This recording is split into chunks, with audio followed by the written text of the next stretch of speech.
Ladies and gentlemen, the recipients of the 1998 National Medal of Technology Awards.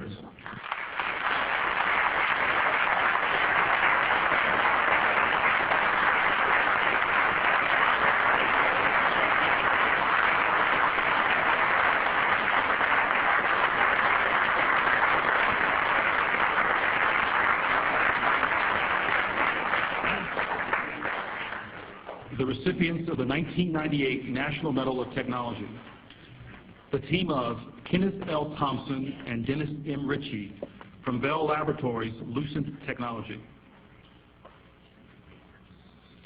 For co-inventing the Unix operating system and the C programming language, which together have led to enormous advances in computer hardware, software, and networking systems, and have stimulated the growth of an entire industry, thereby enhancing American leadership in the information age.